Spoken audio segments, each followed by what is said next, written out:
Hello बच्चों, आइए इस प्रश्न को पढ़ते हैं।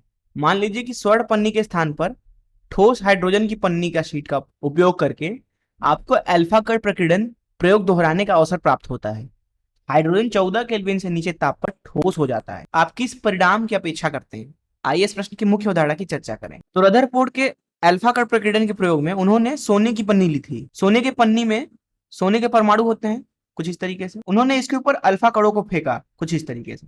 अब जो अल्फा कणों का द्रव्यमान है, जिसे हम बोल देते हैं एम अल्फा, और जो सोने का द्रव्यमान है जिसे बोल देते हैं एम ए यू, यहाँ पे जो एम ए यू होता है दरअसल ये ज्यादा होता है एम अल्फा से। द्रव्यमान ज्यादा होने की वजह से जब अल्फा कण जो है सोने की पन्नी के अंदर मौजूद सोने के परमाणु के नाभिक से टकराता है, मान लेते हैं कि ये सब नाभिक हैं क्योंकि परमाणु का अधिकांश भाग खाली होता है इसलिए इलेक्ट्रॉन को नहीं बनाया, तो जब अल्फा कण इनसे सीधे जाके टकराता है तो कुछ अल्फा कण ऐसे होते हैं जो वापस आ जाते हैं क्योंकि इनका द्रव्यमान ज्यादा है। ये बिल्कुल उसी तरीके से है जिस तरीके से आप दीवार पर गेंद को फेंक रहे हैं, दीवार से गेंद टकराती है और वापस आ जाती है।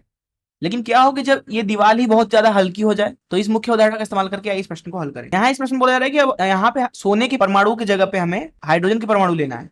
तो हाइड्रोजन का परमाणु बहुत ही छोटा होता है और हल्का होता है कुछ इस तरीके से। मैंने यहाँ पे फिर से हाइड्रोजन के नाभिक को बनाया है। अब जब इसके सामने आप अल्फा कण को भेजते हो तो अल्फा कण का जो द्रव्यमान होता है वो ज्यादा होता है हाइड्रोजन के परमाणु द्रव्यमान से, जिसे मैं एमएच बोल देता हूँ। अब होगा ये कि जब हमारा अल्फा कण सीधे किसी हाइड्रोजन परमाणु से टकराएगा अर्थात उसकी नाभिक से टकराएगा, तो ये बिल्कुल उसी तरीके का टकराव है जिस तरीके से आप फुटबॉल को टेबल टेनिस की बॉल से मारेंगे। अर्थात जब आपके पास में फुटबॉल है और आपके पास में टेनिस बॉल है, तो जब ये फुटबॉल जो है इस टेबल टेनिस बॉल से टकराएगा तो सीधी सी बात है ये टेबल टेनिस बॉल आगे फेंका जाएगा और इतना भारी ये है कि ये कभी भी वापस लौट के आ ही नहीं सकता है। हमें जो विचलन है अल्फा कण का वो कभी भी इस तरह से दिखने को नहीं मिलेगा। हाँ, ये मान सकता हूँ कि कुछ इस तरीके से आपको मिल सकती है, लेकिन जो ये आपको थीटा है, जो आपका थीटा है वो सदैव ही कम मिलेगा। अर्थात जो विचलन कोण है यहाँ पे वो कम मिलेगा। अर्थात अल्फा कण कभी भी टकरा करके वापस नहीं आ सकता है जिस तरीके से वो स्वर्ण पन्नी के स्थिति में वापस आई थी। तो इस तरीके से हमने इस प्रश्न को हल कर लिया।